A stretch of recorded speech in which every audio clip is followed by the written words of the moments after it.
Hello, I'm Stephen Andrew Missick, and in this program we're going to talk about the Patriot Purge and the Patriot Purge in Texas and how it worked. The first question is, what is the Patriot Purge? And Pete Hegseth is a victim of the Patriot Purge, and he wrote about it in this book, The War on Warriors, behind the betrayal of the men who keep us free, by Pete Hegseth, who is now currently the Secretary of Defense. An anonymous informer went after him because this is a very popular study Bible, the New Jerusalem Bible, and he had the Jerusalem cross tattooed and on his skin, and it was seen, and so an anonymous informer informed upon him, actually accused him of being just horrible things, being a racist or whatever. So they went after me in a similar way, where actually they started monitoring my sermons and protected speech online that I was giving. Now, before I get into everything in this program, I want to mention a couple of things. Honestly, it's being proved, right? Trump, this past week, he put up a truth on Truth Social saying that he is appointing a special prosecutor for the 2020 election, which he suspects had a large amount of fraud that determined the outcome of the election. Also last week, Kash Patel released some information that in China, the Chinese Communist Party was printing fake driver's licenses to ship to America so that they could facilitate the mail-in ballot scheme. So what happened is that story was suppressed by the FBI director, Christopher Wray. And then he goes and lies to Congress saying that there's no information about China trying to interfere in the process of our election, like with ballots, when he knew there was. Notice, Christopher Wray signed the order to raid President Trump's home with orders to shoot to kill. Thank God President Trump wasn't there. So this man has an agenda against President Trump. But when we think about the 2020 elections, I want to show these two charts. And number one, look at this chart. You see the Democrats get about 65 million votes. It shoots up to 81 million, and then that's 2020. And then the next following year, it goes back to normal. So there's like 20 million votes that have appeared out of thin air and disappeared. And this is a very serious issue. I mean, who were these votes? What were they? I mean, and just the idea that an American politician could get 81 million votes, unprecedented. It hasn't happened before or since. Probably will not happen again for a very, very long time. How did he do it? I mean, is he that popular? Has Joe Biden been that popular? Why does the popularity evaporate? Or you could say, well, maybe they're not voting for Biden, they're voting against Trump. Well, why would Trump win in a landslide the next presidential election? Doesn't make any sense. Something is going on. Also, look at this chart. It's the bellwether counties. And the bellwether counties always predict the winner of the presidency, except for in 2020. Now the bellwether counties work again. Trump only lost one bellwether county. And usually all bellwether counties vote for the president. Sometimes one or two are off. But how did this happen? Number one, Joe Biden was not elected president of the United States. These 20 million votes are not real. And it's going to be investigated before Trump leaves office. We're going to deal with the 2020 election. And we might as well deal with it now. Like I said, there should be some explanation of this. It doesn't make any sense.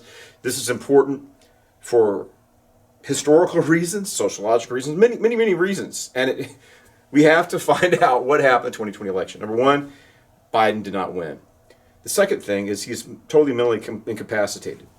Now, according to, I need to get this book by Jake Tapper and I think Alex Thompson. And we could see it. I mean, I remember watching the election. I was shocked at the state of, he was mentally incapacitated, advanced dementia in 2020 already. And that's not just what we could clearly observe, but that's also what the that book, Original Sin by Jake Tapper, says, according to their investigations, interviewing people who were there, and like I said, just watch it on the news, you can see, I remember, I think it's Dr. Spiegel on Fox News is talking about a cocktail. It's been talked about many different sources of someone with the state of dementia that Biden has. You give them this drug cocktail so they can seem to be more coherent, especially in emergencies. But of course, the effects wear off. Now there's a scandal. The research right now is, there's a subpoena out. Okay, so the thing is, it's like, we could look on TV and we watch Joe Biden fall down the stairs, fall across the stage, trip, fall off his bicycle, squat and poop himself, start speaking gibberish, looking with his mouth agape, dazing off. It was obvious. And then you see what's going on with Joe Biden. You see these symptoms of dementia.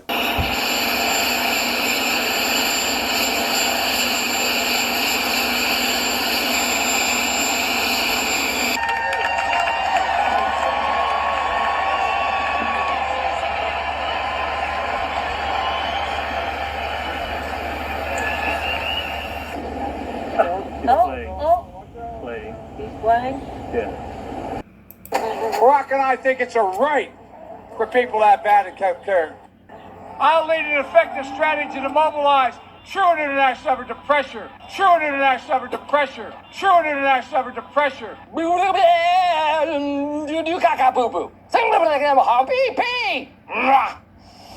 And you start wondering, it's like, who's running the country? Well, now, thanks to this research at the Original Sin and other sources, we know that, who are the names? People I never even heard of before.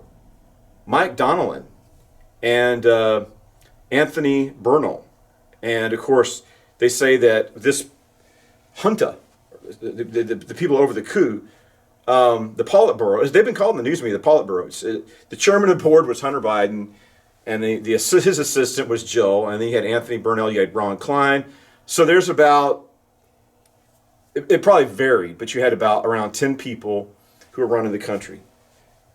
They had this man they're taking advantage of. This is unconstitutional because you have the 25th Amendment. And so they have the auto pen, and people investigate it. So there's a first few months when Joe Biden took office, he's signing certain things. But the second, third, and fourth year of his term, he's not signing anything. It's all auto pen. I remember when they made him sign a paper saying that he was getting out of the race, probably by coercion. And he's going to let Kamala take over, and his signature didn't look like other signatures. Probably because he probably can't make his signature anymore because he's so advanced in his dementia. So what they're doing an investigation right now. I think was her name Neera Tatum or something like that. She was one of the people controlling the. She said, I didn't. They just gave me papers, and I pressed the button, and I wasn't making the decisions. Who was? The president wasn't. She says, I didn't know that the president one of these things signed. They just gave me the documents, and I was running the auto pen, and I did what I was told. That's her excuse. Now they're inviting Anthony Bernal to speak, and he's refused, so he's been subpoenaed. He's going to be forced to testify before Congress. And the reports in Original Sin and other books are saying that Anthony Bernal, Mike Donnellan, and Ron Klein were people who were actually controlling things. So the question is, we know that Joe Biden wasn't signing, but it doesn't matter. He was so mentally incapacitated, I don't think he could understand these bills anyway. And this has been a failure in our government. This is totally unconstitutional. Mike Johnson went to speak to President. He said this. He should have implemented the 25th Amendment back then. But he says that there's executive orders that were signed. Mike Johnson is a congressman from Louisiana. These executive orders that were signed by Joe Biden, or by the auto pen, were harming Louisiana. So he confronted the president. Mr. President, why did you sign these executive orders? It's causing great harm to my state. I think it's about oil and gas. It was actually empowering Russia and hurting the United States and hurting Louisiana specifically. And Joe Biden said he didn't sign these. He didn't know anything about it. And then Mike Johnson realized that he believed that Joe Biden was telling the truth, that he had no idea that this was going on. Remember, this is so obvious. Matt Gaetz went after Christopher Wray about the mental state of so-called President Joe Biden. The third thing we need to ask ourselves about, so number one, there's evidence that Joe Biden was not elected president. Number two, if he was elected, he's not a legitimate president. He's not a competent president. He's totally mentally incapacitated. And that was being exploited by far leftists who were controlling the presidency because he couldn't even control himself. He's probably, it looks like he doesn't have control over his, ability to use the restroom in the restroom, right? He's soiling himself. He went to the camera one time and said, "My butt's been wet." Does immigration need to be in reconciliation? Must it be in reconciliation? My butt's been wet. My butt's been wet. My butt's been wet. Internet story time. So everybody is sharing this video of Joe Biden presumably crapping his pants on the White House lawn. Now, why do people say that? Well, because if you're a parent, you know this stings. You know what happens when children are wearing diapers and when number two is going on, and this is exactly the same. So why did Joe Biden do this? Nobody really knows. Joe Biden walks up to the press corps when he's on his way to the helicopter that takes off from the White House called Marine One, and he does these really weird things. One time he said his butt's been wiped. My butt's been wet. My butt's been wet. What? Other times he's just wobbled past them. But this time he took this very specific stance, and everybody's saying this is Joe Biden crapping his pants. Now, there's some evidence to this. For instance, the Queen of England said that Joe Biden let out a long, loud fart in front of her, and she can't stop talking about it, apparently. And also, Joe Biden walked off set mid-interview, mid-question on MSNBC, and nobody quite knows why. Everybody just assumes it's a situation for the Situation Room, if you know what I mean. He can't put his own jacket on, so he's mentally incapacitated. So number one, he wasn't elected. Number two, he wasn't really legitimately president. He's being controlled by. That's not constitutional. We have the 25th Amendment. If the president's mentally incapacitated, the Constitution says what to do. That's to have a secret ruling Politburo or junta.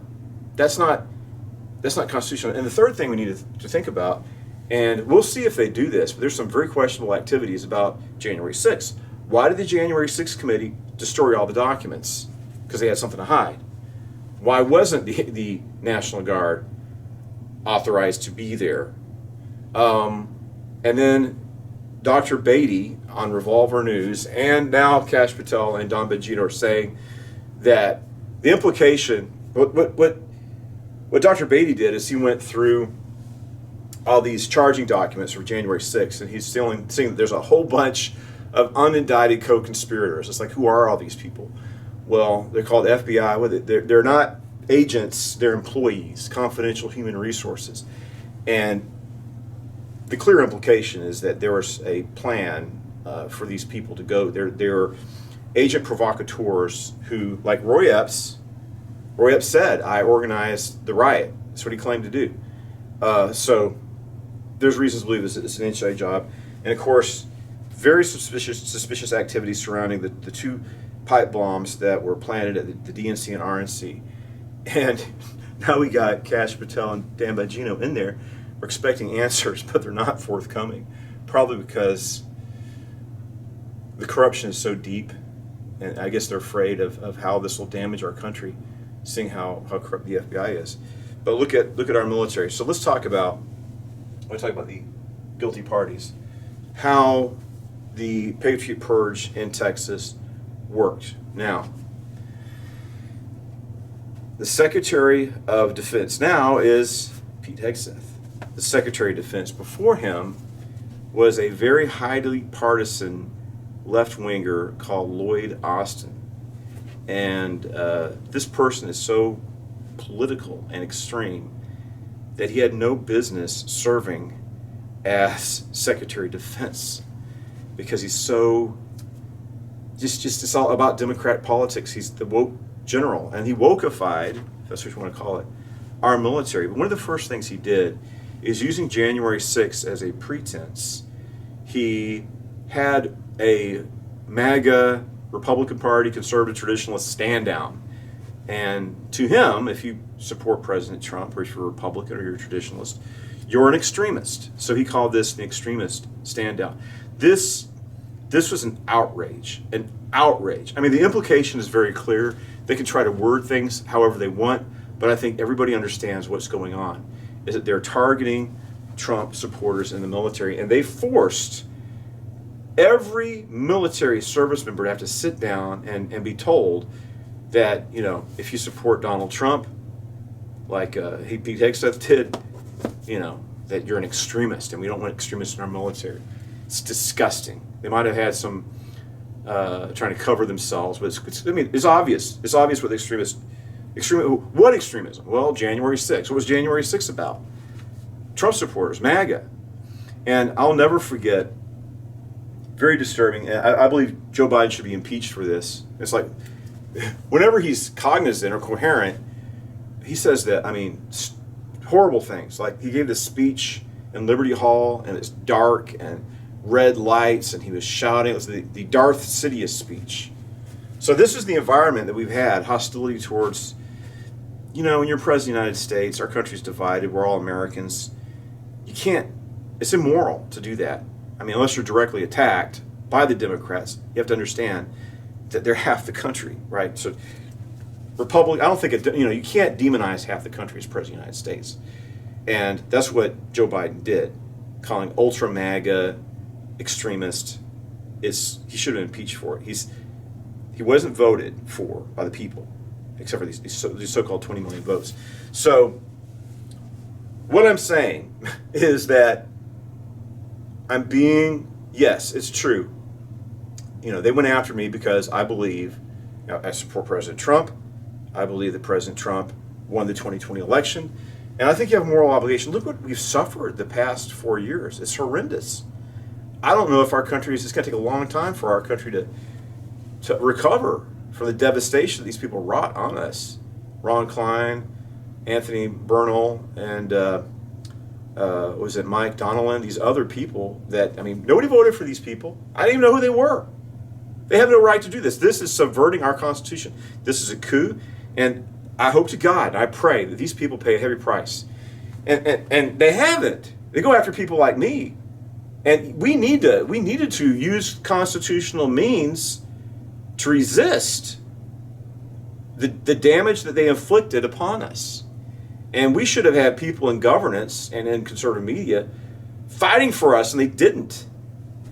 And, I raised these issues, and this is shocking, but they accused me of advocating for the violent overthrow of the United States government, which is not true. I couldn't even imagine doing anything like that. It's not in my heart to do that. I'm a patriot. I love my country. And these people are vicious liars. But you need to understand, we have a problem in our military right now with our generals. They wanted generals from good schools. And the whole education system is corrupt. It's left-wing. That's not what education's about. I have a doctorate. I value education. They're actually destroying the educational establishment through their extremism. But do they want generals from good schools? That means generals are indoctrinated in the far left in Marxism. And you'd be hard-pressed to find a conservative general now. Few and far between. Because that's, the ones that are left-wing you are, the more likely you are to be promoted. That's a serious problem that we have. What you need to understand about the military, and the Democrats like to seize institutions, like the educational establishment, the media. They've been complaining. Fox News isn't all it's cut out to be. But they complain about Fox News because the Democrats controlled the news industry. They control it. They have academia. They want the military to. They want to create a totalitarian Marxist police state. I wish this wasn't true, but it is. It is. I think people are finally realizing this. So the military does tend to be conservative. And I have to say, I've known, like I said, we're all Americans. I don't hate these people, but I've known left-wing soldiers and officers. They have a right to be left-wing, right? It's a free country. But the military does tend to be conservative. Why? Because it's a traditional organization. It's 250 years old this year. This year, not next year. This year. So it's older than the independence of our country. And traditional institutions tend, overall, to be conservative. But it's not exclusively conservative. It probably shouldn't be, right? But you could, in times past, it's not true anymore. In times past, you could assume that people in the military probably more tend to be more conservative. I mean, because you're motivated by patriotism, and sacrifice, and willingness to die for beliefs. And of course, a lot of people on the left aren't willing to do that, and they actually despise the military, or tend to, the left as a whole. The other thing you have to realize about people in the military is that some of them are career oriented. It's not about serving. It's not about doing the right thing no matter what the cost. It's about what they need to do to get promoted. So the government falls to Joe Biden, and he's going to wokeify the military, and there's not going to there are some people, men of principle. They've been weeded out, but it's like, if this is what we need to do, if we need to go hard left and woke, if that's what's going to get me my promotion, if that's the direction the military is going, there are plenty of officers, and we're going to see right here. First off, these people are left wing in the first place, but that's why, because people put. I mean, I fear God. I believe in God. I believe God is good. I believe we're going to be accountable to God. But I mean, these people don't fear God. They don't believe there's going to be accountability for their lives and their decisions. And all they care about is their career. So let's look at these people. So we have this bizarre Lloyd Austin. This guy's very strange. I'm going to show you this picture. Here he is wearing the Darth Vader outfit while he's what a buffoon. This guy's not right. They should play the Imperial March from Star Wars, because he's wearing this. He's got a mask, he's got a helmet and a visor, and dressed in black. He's got this weird, I don't know, what he's celebrating sexual diversity or something in this bizarre rainbow, multicolored little necklace. Whatever it is he's wearing. Well, he's expecting. It's just very strange. Another thing he did is he's so out of control. He went AWOL. Nobody knew where he was for weeks at a time. I think he had some kind of health crisis, but he just didn't show up to work for like 3 weeks. Nobody knew where he was, what happened to the Secretary of Defense. I mean, probably run better without him. He's awful, but there should be accountability. You can't do that, Secretary. I mean, if a private did that, disappeared for 3 weeks, nobody knew where it was, there'd be accountability. But he can do these things with impunity. And I want to mention also that these people hurt the military, and they hurt the military by pushing wokeism and transgenderism in the military. It's not the place for it. And that hurt retention, it hurt readiness, and it hurt recruiting. It's a fact. And once they couldn't get anybody to join the military. And Trump comes back in office, Pete Hegseth gets there and starts fixing it. And I just hope we defeat these people for good. But let's look at what happened. So they target me, because I'm known to be a Trump supporter, right? So General Chuck Charles Kirk Aris. It's not Kirk Aris, it's Kirk Aris. This guy lives in Waxahachie. He's trying to practice law in the Dallas area. We're going to see about that once you find out about what he did. This woman, so this guy's he's a lawyer.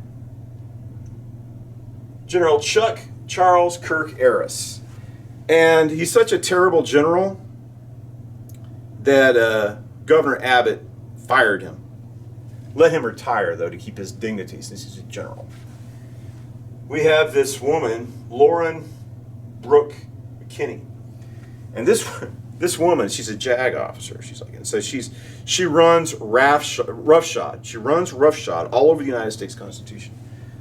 And General Chuck Kirk Aris does not rein her in. So it shows that General Aris doesn't really care about the Constitution either. So they put these are the three stooges. Todd, Lynn, Casterline. So this is the OIC over the three stooges here. Todd, Lynn, Casterline of Wimberley, Texas. So after Todd Lynn Casterline, this guy's a lieutenant colonel. We have 2 lower ranked officers. This is Andrew or Drew Michael Baker, and he is of Fountain, Colorado now, supposedly a cop. And then we have Raymond Dean Bayne, whatever his name is. He lives in New Braunfels. So what they did is they started monitoring my social media, and they put up a report. And it's interesting. The other day I was looking for a video file. And of course they're doctoring this evidence to make it look like I'm some kind of a maniac, right? And the general's not going to go through and actually watch the videos. So I was watching some of these videos, and they were like well-reasoned and articulate, but they cherry-pick certain videos, and then they describe them in a certain way. This is not a fact-finding investigation. This is a hit job. And if you mischaracterize things, it's mischaracterization. And if it's not factual, that means it's not a fact. If it's not true, that means it's an untruth, right? So this whole report, they did a report on me. So the whole report is non-factual, and it's a hit job. And it contains a lot of disinformation, lies, and the first part is misrepresenting some of my video content. And what you need to realize too is that these videos do not have a wide circulation.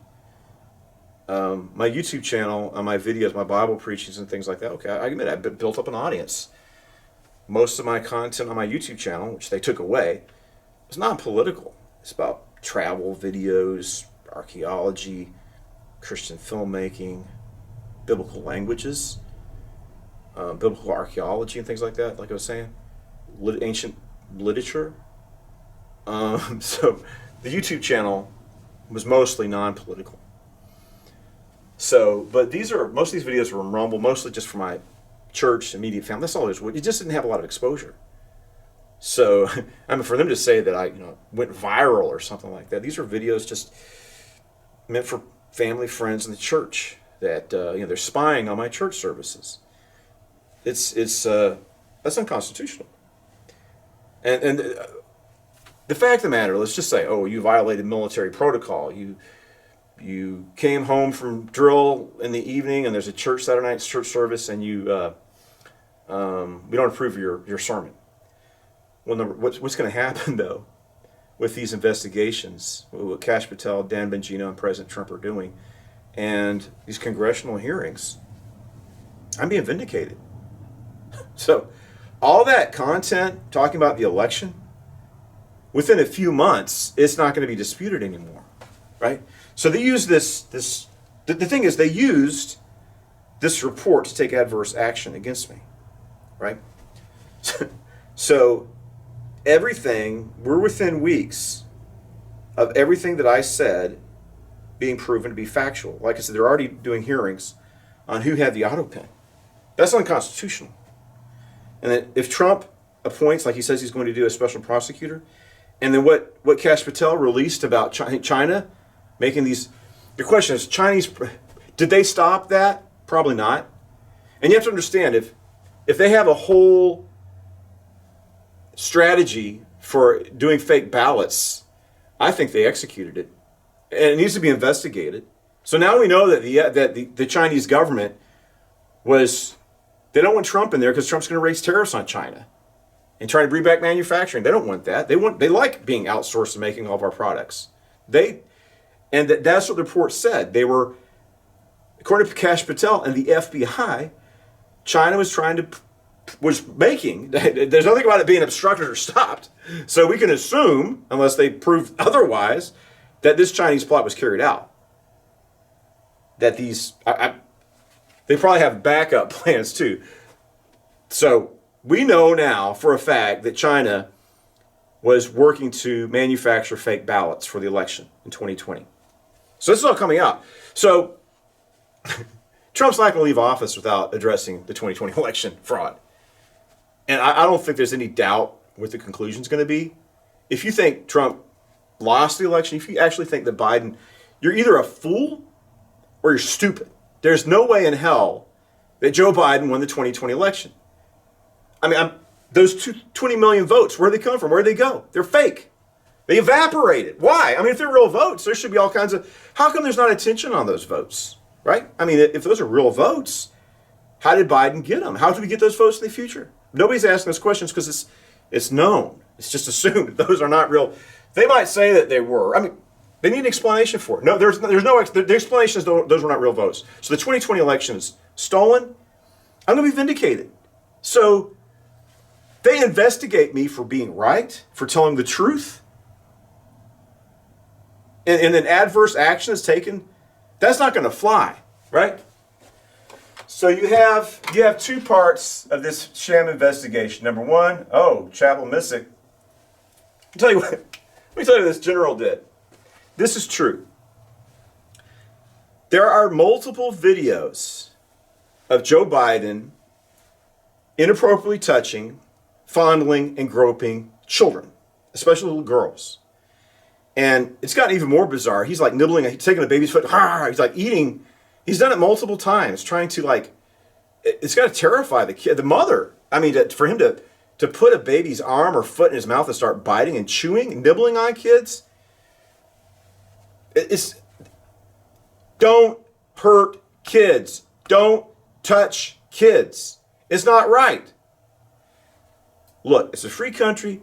You're a consenting adult. You get a sexual partner. As long as it's consenting, I don't care. I don't care. Maybe I should. I don't.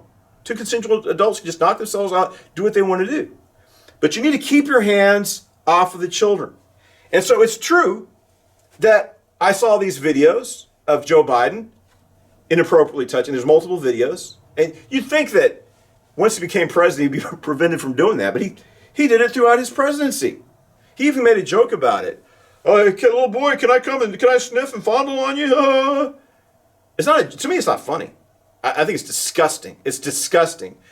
All along, but it's up to... By the way, he gave me permission to touch him.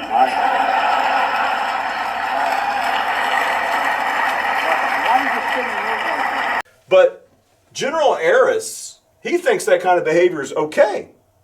Because he wrote me, he reprimanded me because I spoke out against children being inappropriately touched. Maybe, why would he do that? Why would General Chuck Charles Kirk Aris reprimand me because I spoke out about children? Because I'm disgusted and appalled at a creepy old man fueling up little children. That's not acceptable.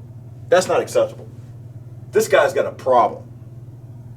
I mean, you don't have any human decency. If you think that's okay, and two things about Joe Biden. Three. Tara Reid, he sexually assaulted, manual rape or tactile rape. That's not right. This one, he pinned her against the wall, pulled her panties down, and raped her with his fingers. I don't think that's acceptable. I guess General Aris does. Trump's son. They found the guy, I guess through iCloud or whatever, they got his cell phone information. And he has his father in the contacts list. Joe Biden's number was, what do you put, Pedo Peter? That's Hunter Biden says that he calls his father Pedo Pete. Not me. And here's another incident where Ashley Biden, Joe Biden's daughter, was in a convalescent mental hospital, basically. And she wrote in her diary that the reason why I'm a sex addict, most likely, is because my father showered with me every day when I was 9 till I was 19. But the FBI arrested James O'Keefe because they thought he had access to that diary. What happened is she left the mental institution, she left the diary behind, people found it, and its contents got out. So, this is real inappropriate sexual conduct. I condemn it. General Aris apparently approves of it. I mean, why was he reprimanding me? Because I have an issue. I think children and women should be protected from sexual misconduct. That's proven. It's reported in the news. That's reported by Joe Biden's own family. But I get reprimanded by Chuck, Charles, Eric, Kirk Aris for that. So there's two parts to the report.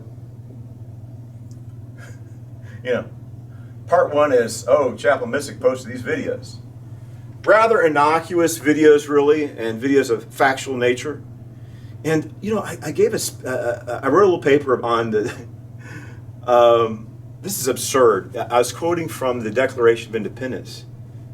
And it talks about, I think we need to organize and, engage the political system, change the government so that we have clean elections and election integrity. So we don't have all these bizarre things that went on. We have election day and not election weeks, election season, right? We need to change our government to reinstill confidence in the electoral system.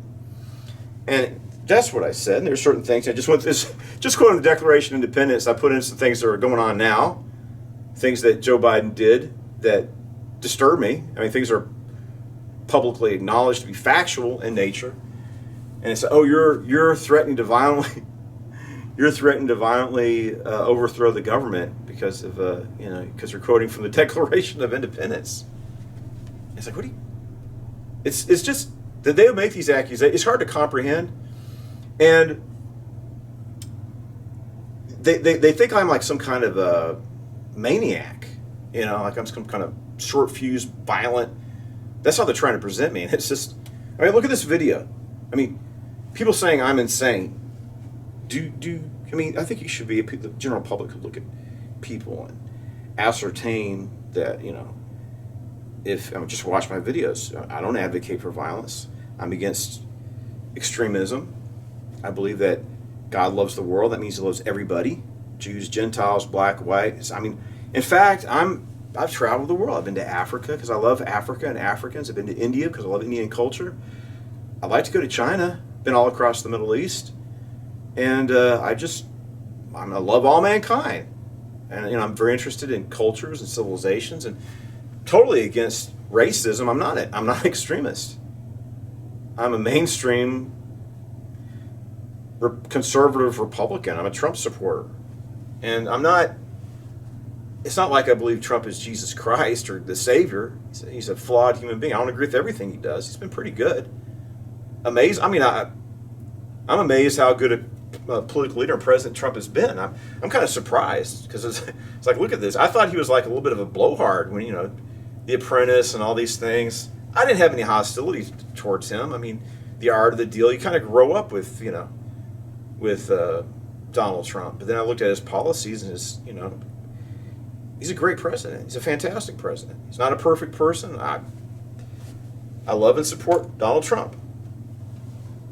So, the second part of this sham investigation it's just defamation. They engaged in falsification of files, perjury, suborning perjury, like I said, libel, slander. It's especially Nicholas Joseph Goudry. So today this guy's a coward, man. Coward.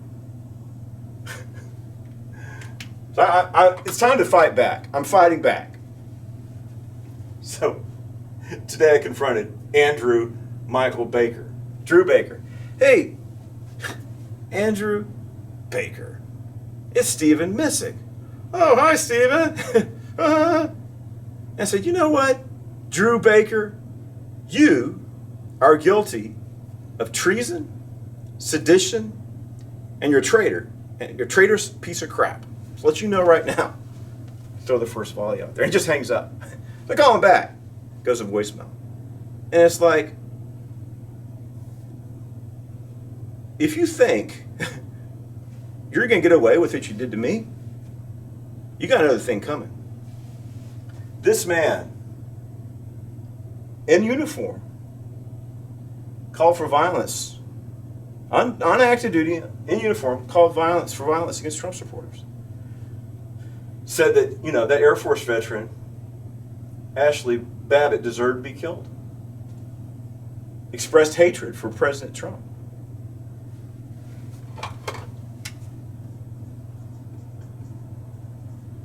He's a left-wing extremist that supports violence.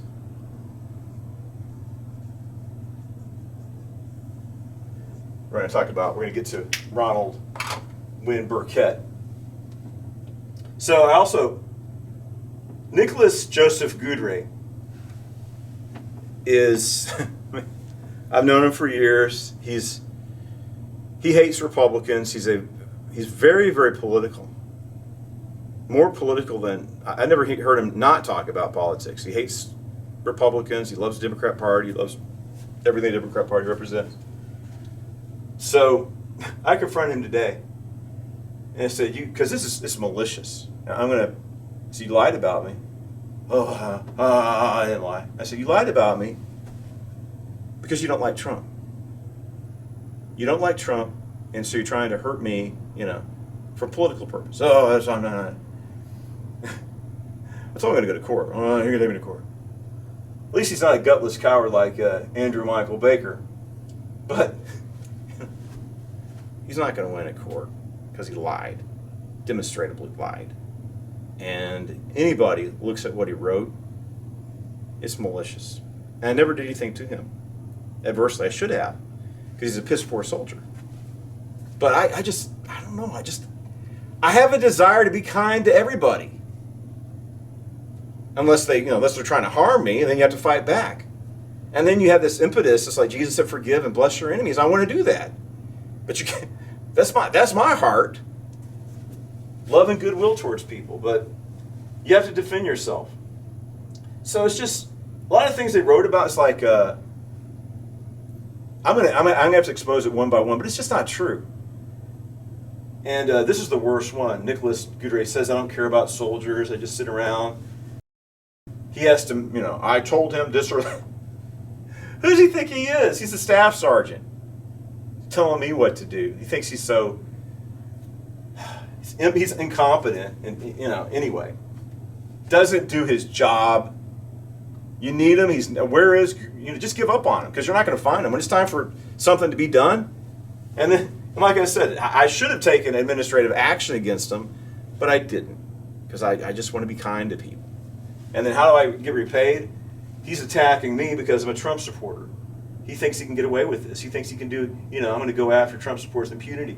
He's so consumed by hatred towards Donald Trump. He's been this way before Donald Trump was, right?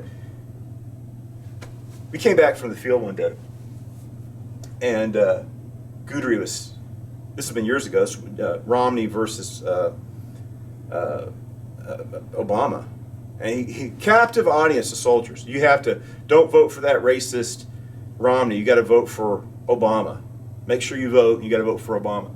Who is he? Who does he think he is? I mean, he's a lower ranking sergeant. He's a staff sergeant. But to tell privates, new recruits just got out of basic training, they have to vote for Obama. I would never think of doing something like that. And then this guy has the audacity to. Just all these blatant lies. And I care about soldiers. I want to be where my soldiers are. I want to see what their needs are. I've spent just the whole time, every week I want to go and check on the welfare of my soldiers. I work hard because I care. And then he says, lying. He's not around. He's not my supervisor. Making crap up because he doesn't like Trump. So I get a reprimand from General Charles Kirk Aris, and he owes me an apology. He needs to. I don't know if it's my permanent file or not, but the thing is, he wrote it. It's not true. It's not warranted. He needs to be reprimanded. I guess he was. He was fired. He and the two generals were fired at the same time. General Feminazi Norris and General Charles Kirk Aris. And I try to want to give people the benefit of the doubt. Maybe he was coerced to do this. What was he supposed to do? You don't do what he did. It's wrong, and I'm not going to stand for it. And I'm fighting back. This whole thing. So how this all started David J. Ray. You know, we Republicans, there's something to it. Like, you look at somebody like Christopher Wray, and the FBI is supposed to be non-partisan. And you realize that the FBI is very partisan. I mean, they're going after the pro-life movement. They're going out, they're infiltrating Catholic churches, trying to get the congregations to spy on the pastors spy on the congregation, become government informants, and going after school board meetings, threatening parents, arresting parents for just being concerned about curriculum. And there have been hearings about this, the weaponization of the government. But the problem is, it's not like, did Joe Biden weaponize the government against his opponents, which is unconstitutional? Yes. But the thing is, the mechanisms and structure and everything had been there for decades. For decades. Remember, Bob Woodward is a naval intelligence officer. And who is Deep Throat? The deputy FBI director. So this has been going on. Deep ingrained left-wing and Democrats politicizing these agencies has been going on for decades. Could go all the way back to World War II, even earlier. The 40s with Franklin Roosevelt. Should not be that way. But it is. So we're acknowledging the reality that there's, politicians come and go. Actually, this became an issue. And what's his name? Mike Benz, I think he is. He was on the Tucker Carlson show, and this is when they're going after USAID. And I was appalled by what Mike Benz was saying.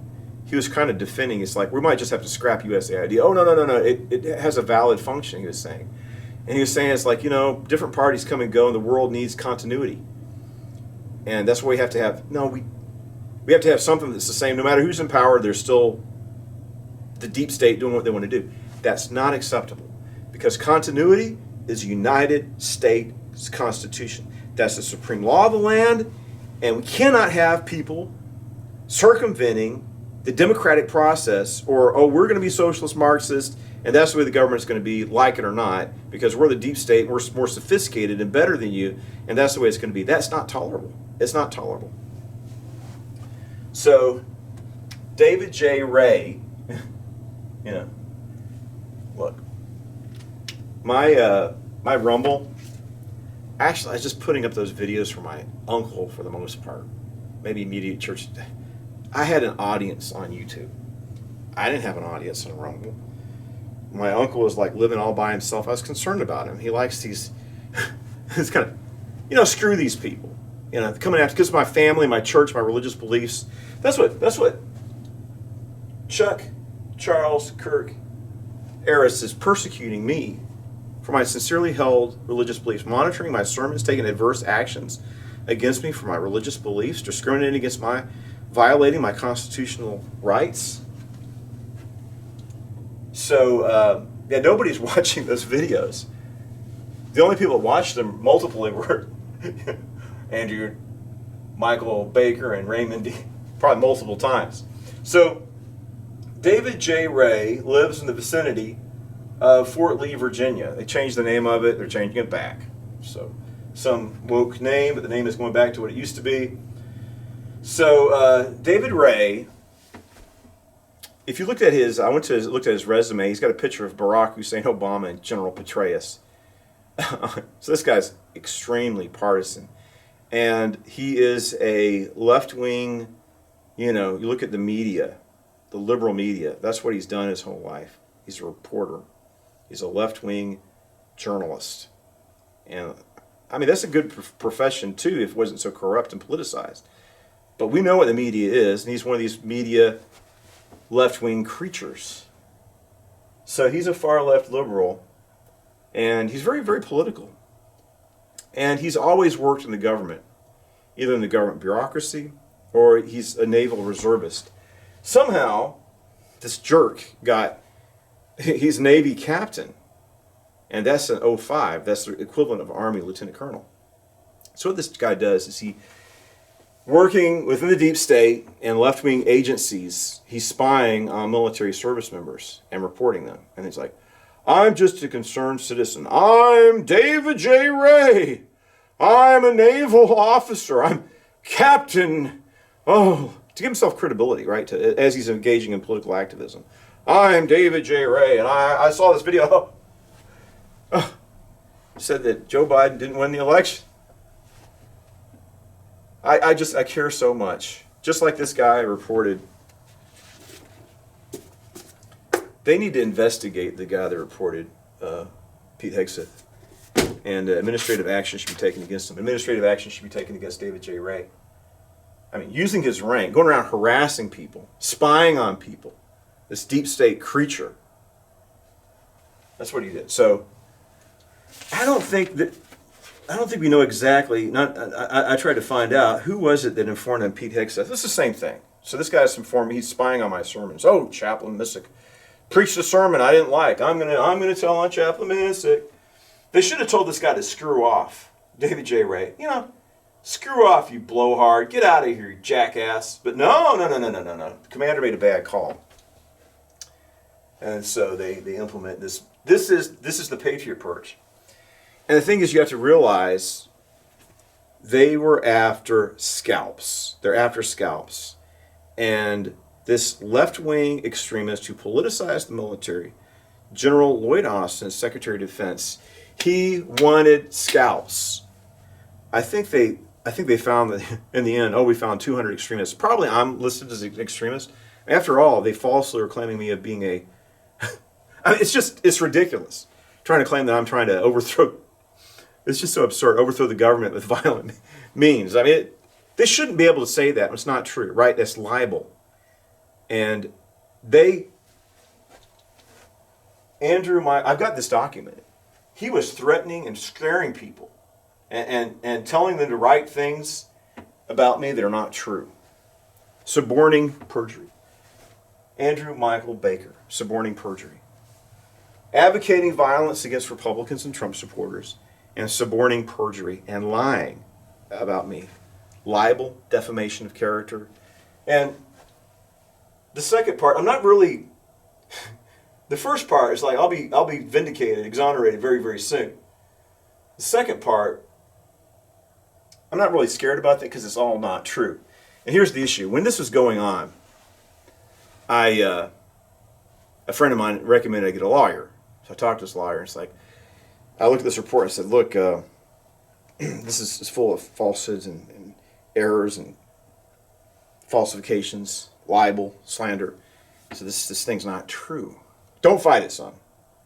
Just grovel. Throw yourself at the mercy. And I thought about it. It's like, well, he's a lawyer. You should take legal advice generally. I probably should have sought a second opinion. And it's like, well, look at the reality. Do you think when General Lloyd Austin is trying to crush all Trump supporters and conservatives in the military and make the military a woke institution, do you think it really matters what kind of facts, if I wrote a rebuttal, which I'm going to. Now, I've gone through it. It's going to be published soon, the rebuttal. But if you do a rebuttal, you think the facts matter?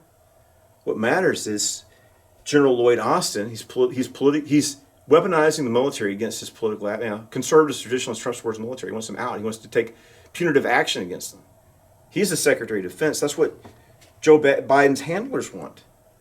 It's not a free country anymore. You can't have justice in this system. So I had no recourse at the time. What can I do? Now I got to, this is going to change soon, but now I got a hanging over my head reprimand for supporting President Trump. And like I said, I can easily disprove the second part of this thing. So it's like, what did I do? They had me in Austin because I'm a bad person. I gotta be monitored, even though I've served in the military honorably for 30 years. Now they're gonna, because I'm a Trump supporter, I gotta be kept on a short leash. So what happened next is, of course, everything I have to publish everything. It's the only way to fight back. And like I said, I'm not afraid of what Nicholas Goudray said or others were coerced to say against me, because it's not true. And if something's not true, you shouldn't worry about it, right? Especially if you have to defend yourself, because it's not true. I can prove it's not true. I was talking to a friend of mine. It's like, you got reports. Didn't you do reports? So Nicholas Goudray says that you stay in your office, you don't care about soldiers. And yet every day, almost, every day you're going out there interacting with soldiers, checking out soldiers, advocating for soldiers. I mean, you got your reports, how many soldiers you visited and how many services you had. And where's Nicholas Goudray? Wasn't even there. I never saw him. He doesn't know. He's lying. I mean, how dare he? So anyway, we have a selective retention board. And if you served a certain number of years, you have to go before a selective retention board. And if you're not selected to be retained, you can go to IRR, you can retire, whatever. So I passed the selective retention board. I passed it. So I'm going to be retained. I get to continue to serve. Yay for me. I'm not going to be promoted, sadly. I was trying to go after promotion. So then months go on, and then I get called to the office of Ronald Wynn Burkett. And this is 2 years after the reprimand. He's they fired General Aris. They brought in General Burkett. And he calls me in his office. I didn't know what this is about. I haven't done anything, And the thing is, it's like, there's an interview. I got to say this. In the interview, Bain, if that's how you say that, and Baker, they mention they use the terminology Patriot Purge with the inference that that's what they're here for, to purge me as a patriot from the military. They use that terminology on recording. Pretty audacious. They did it. So even when they interview me, it's like I went to January 6th. I didn't do anything in trouble for that, really. Sort of did. I didn't even go in the Capitol. I listened to President Trump's speech, walked down to the mall, looked at the Capitol, and left. Didn't go inside. Just people had no idea there's any violence going on. I was there from 6 o'clock in the morning. Like I said, they couldn't even conceive of or imagine violence. I think that was just a setup, and that was all controlled. But be that as it may, I believe it. We'll find out if Kash Patel and Dan Bongino ever release this information. We'll find out. So then I get called and hadn't been doing anything. Just trying to get by. A lot of tragedies at this time hit my life. Death of loved ones, my father, losing everything, and just trying to survive. It's like Job, losing everything, including these adverse actions of the military, which are totally unwarranted. Are you watching this video? Do you really believe I'm a crazed, violent person like they're trying to portray me as? So I get called in the office of the new General Wynn Burkett, and he's like, "You know why you're here, don't you?" It's like, well, no. "You know why you're here." It's like, I don't know why I'm here. It's like, then he started making disparaging remarks about January 6th and accusing Trump of an insurrection and me being an insurrectionist or whatever. So he denigrated the President of the United States. Of course, at this time, see, these people, you have to realize, all these people, General Aris, she's Captain McKinney, this is Lieutenant Colonel Casterline, Lieutenant Baker, Lieutenant Bain, Sergeant Goudray, Captain Ray, Naval Captain Ray, and then General Burkett. They thought Trump was done. It's kind of funny. I knew Trump was going to get reelected and win. It's inevitable, especially if he won big on 2020. There's no way. That's why they tried to assassinate him, because they couldn't stop him. Raided his house. I mean, these silly things. Oh, classified documents. It's like in the military, well, he has the classification authority. Those are his documents. It's not like he was. They try to accuse him of that. It's absurd. The whole classified documents, like Bush had classified documents, Obama had classified documents. Is that the best they could do? I guess it was. Stormy Daniels nonsense. They're trying to throw him in jail. They're trying to throw him in jail. And they shoot him in the face. So, anyway, the original Sin book. I'm watching this stuff, and it's like, they can't, they're reduced to this nonsense, you know? Are they really going to try to throw Trump in jail? It's like some kind of bizarre world clown show, you know? And everything they did to him, you know, is absurd. And that shows their desperation. They knew they couldn't defeat him. It's like, why did they steal? If the 2020 election was stolen, why wasn't they didn't steal 2024? They didn't have COVID, and they didn't have the Republican leadership support they needed to steal the election, because the Republican Party, the rhinos, the establishment doesn't like Trump. Fox News doesn't like Trump. The Republican country club establishment doesn't like Trump. In 2020, they worked with Tucker came out with this. They tried to get Tucker to run against Trump in 2024. But things got so bad, the Republicans that helped keep Trump out in 2020, because the Democrats couldn't have done it by themselves. You have to have Republican support to prevent Trump from getting elected, and you had to have COVID. And then things that they did, like 2000, Trump had his legal teams watching for the shenanigans they pulled in 2020. You can't do the same thing again.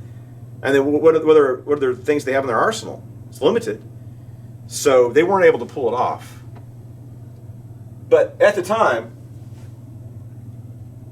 General Burkett can denigrate and insult in uniform on duty, just like Andrew Baker, Ronald Wynn Burkett. He's going to talk about trash talk Trump because he thinks that Trump's not going to be able to come back. Well, buddy, Trump is back. So Ronald Burkett, I'm going to, either retire. I said, maybe I'll just go into IRR. No. You're either going to retire or I'm going to court-martial you. I should have let him court-martial me.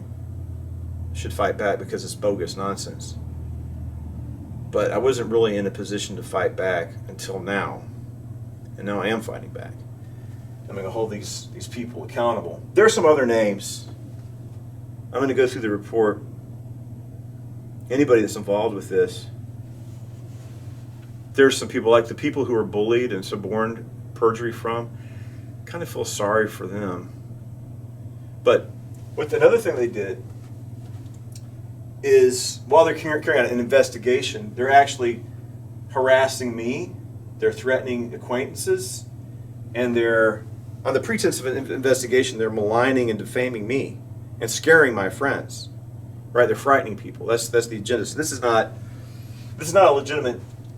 This is harassment and abuse and conspiracy against rights under color of law. They engaged in General Chuck Charles Aris, Lauren Brooks, Todd Lynn Casterline, Andrew Michael Baker, Raymond Dean Bain, whatever his name is, Nicholas Joseph Goudray, David Ray, Ronald Burkett, all engaged in unconstitutional violation of my constitutional rights as an American, as a soldier, and they all engaged in felonious conduct, criminal conduct against me, persecuting me for my religious beliefs, for my faith, and for my political stance as a Trump supporter. Trying to, like I said, they defamed me, they slandered me, they libeled me, they perjured themselves, they suborned perjury, harassed and abused me, and they thought they could do this. They thought they could do this with impunity. After all, Joe Biden's in office and he got 81 million votes. How did Joe Biden get 81 million votes?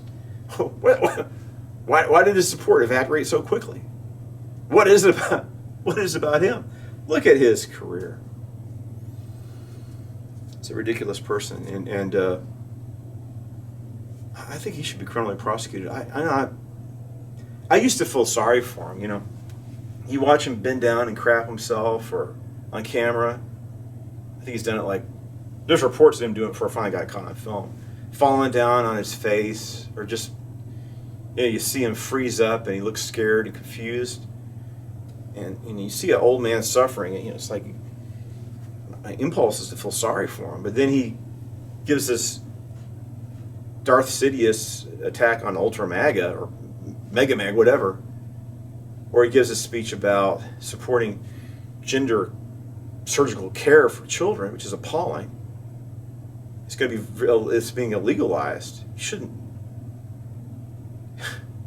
Puberty blockers. It's not allowing nature to take to children to nature take its course them from the development to adults. Sick. And also mangling, mutilating children's genitalia. It's sick. And he gave a speech in support of that. Should have been impeached. Should have been impeached. And if he's alive, you know, he should be just like the Her report.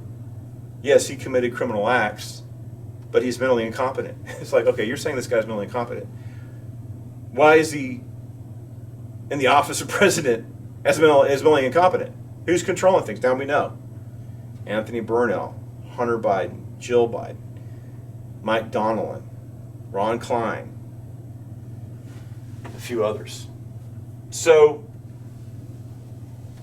I'm not going to stand for this.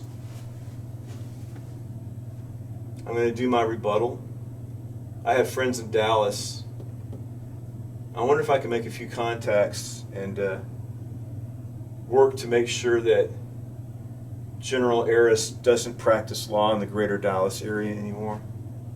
I think it's possible. I could talk to some people and see what I can do about that. I know some influential people in Dallas. That's not enough. He needs to be disbarred. I mean, this man's violated the United States Constitution. He's allowed to retire. It's like, I'm not going to let him get away with what he... I gave him a chance to apologize to me, to disavow this so-called reprimand. He hasn't done it. Therefore, I have to defend myself. He owes me damages. Lauren Brooke, McKinney. She can be disbarred.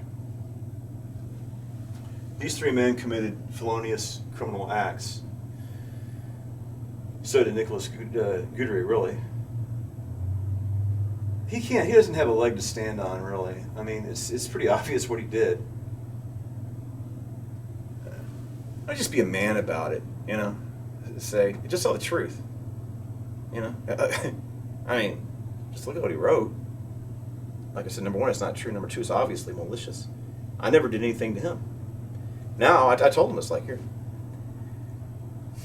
you're a bad soldier. Very disappointed in your performance, your lack of performance to your duty. I should have taken adverse action against you, but I want to be nice. And how do you repay me for not doing any harm to you and showing you kindness which you didn't deserve? You know. David Ray, this guy's a coward. It's kind of funny. You confront these people, and they slink and run away and hide. We're not going to let them do that. Ronald Wynn Burkett, he's a loser. Never Trumper. To denigrate in uniform on duty and speak ill of the President of the United States the way he did, and then to take a hoax, a fabrication, a fraud, to use against me, to threaten me, to bully me. This man, I'm in there, and I realize it's like, the way he's insulting Trump and Trump supporters is like, they think I'm a hothead and a short fuse. General Burkett was trying to goad me and provoke me into a physical altercation. I'm not going to hit a general. He thinks I'm crazy, right? He because of the way they wrote this report up, I'm like some kind of deranged maniac. So General Burkett, I'm going to insult Trump and I'm going to rile him up and I'm going to kick his ass right here in the office. And it's like, I'm not going to fight a general. I don't want to fight anybody unless I have to. What kind of guy is this, man? It's woke, never Trump deranged syndrome, trying to beat me up in his office? This guy's a psycho. And he's the one. You better retire. I'm going to court-martial you. For what? For being right? For you writing, libel and defaming me? Total untruths that could be proven? Scaring people? You better testify against. People felt very frightened, disturbed, and violated by Andrew Baker. And of course, what's wrong with this? He's got a lot of serious, deep psychological problems. He hates his father. He has a little bit of a stutter. some kind of inferiority complex. I'm sorry he's got mental problems and emotional problems. Don't take it out on me. Why don't you fix yourself? Liar. I think he's also very condescending and arrogant for whatever reason. I think as Christians we should be humble and cognizant of our own limitations and inadequacies. You think about them. I don't know, just these computing systems with AI we're going to have soon. People very. They had this. Some of this. I was listening to videos driving around talking about biographies. Movies about people that changed the history, great artists or thinkers, creators, just historic figures. And some of these people lived like Napoleon. They made that movie about Napoleon. You have this. Can you squeeze everything about the life of this great man into just 2 hours, or should you just focus on one event in his life, right? I'm not just talking about a military general, like just anybody, like an artist or a band, should you focus on one incident? Should you focus on try to tell their whole story? But as great as these people are, they're finite human beings, and they died. When I was a kid, I was going to Associate Reformed Presbyterian Church, I think Children's Catechism, of what were you made? Dust. What does that remind you of? To be humble and mindful of death. Yeah. Arrogance. We should not be arrogant at all. And like I said, I have to fight these people back, and I'm going to hold them accountable for what they did, and they're not going to get away with it. None of them are. I'm going to execute justice upon these people, because I'm obligated to do it for myself, my own honor, but also on principle. And, General Lloyd Austin implemented the Patriot Purge, his extremism stand down. He targeted soldiers. And I don't know, maybe there are, I guess it's not good to be an extremist. What is an extremist? Who's an extremist? Who's to say? Why don't you define what the terms are? And it's like, I don't know. We're all 200. And the thing is, why meddle into people's lives to find out to determine if they're extremists? What the heck business is it of yours? The only thing you should be concerned about is if people are performing their military obligations. This is such a gross violation. And for these people to participate in the Patriot Purge, the so-called extremism stand down, and to try to find people to further their careers, but to ruin their lives so they have scalps to deliver to this wicked, evil Lloyd Austin. Shameful. Shameful people here. General Charles Kirk Aris, a traitor to the United States Constitution, an enemy of this great republic. And he's like, my career as a military man, that enhances my skills as a lawyer, and you should, how does he say it? I said, your skills at what? Slander, perjury, suborning perjury, falsification of records, your violation of the Constitution? Is that what's going to make you, you're showing yourself grossly immoral as a soldier, as an officer, demeaning yourself and desecrating our great country from your immoral, unconstitutional activities. So here he is, Chuck Aris. What a disgrace. What an embarrassment to our nation. My military experience and legal experience are often very complementary. The same skills used to put together a settlement between warring factions apply in the legal field as well.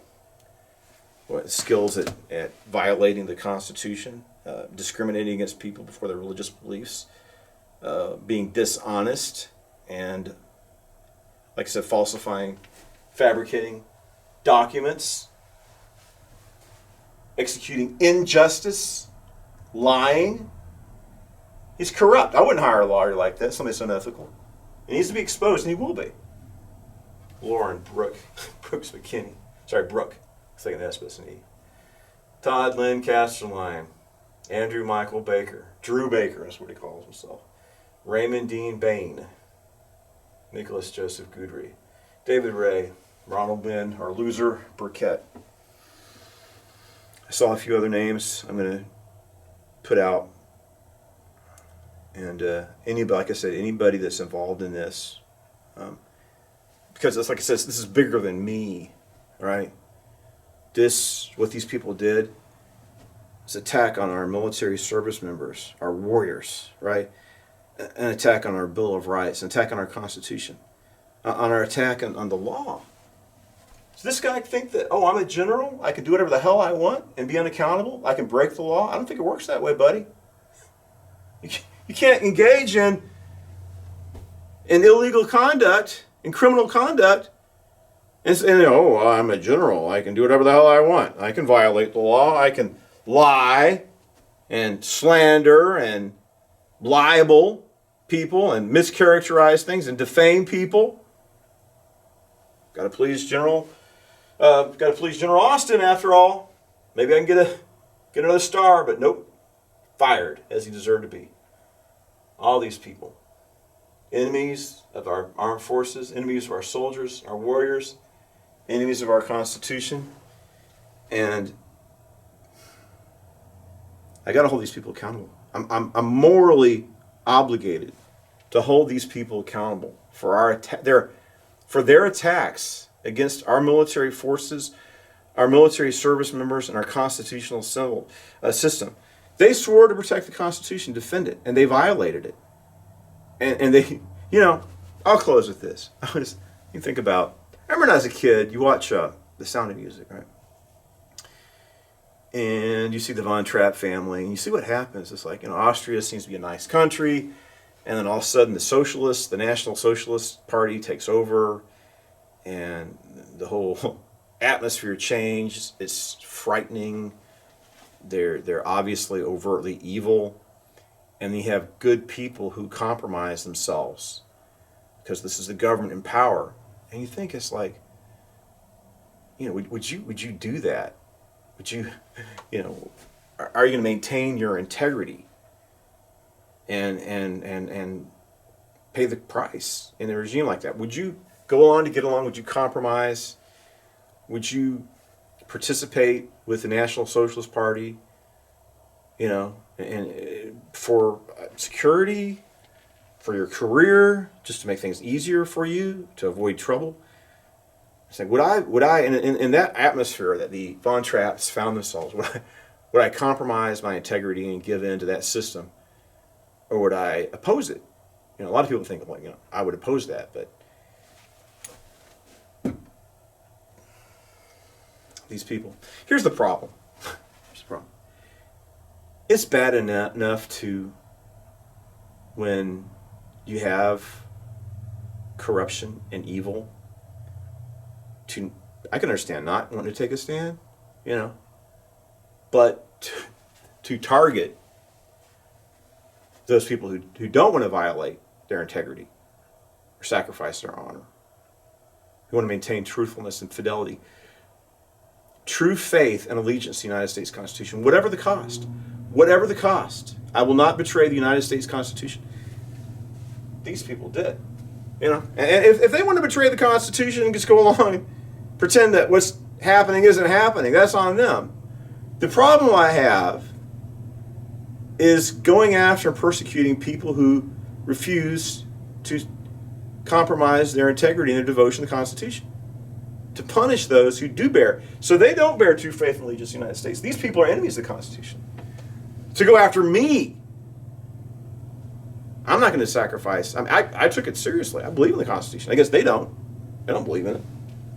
Otherwise, they wouldn't be behaving this way, right? Or they wouldn't be committing all these criminal acts. But I believe in it. And, it's like, you said, we're the Patriot Purge. We're here for you, Chaplain Missick.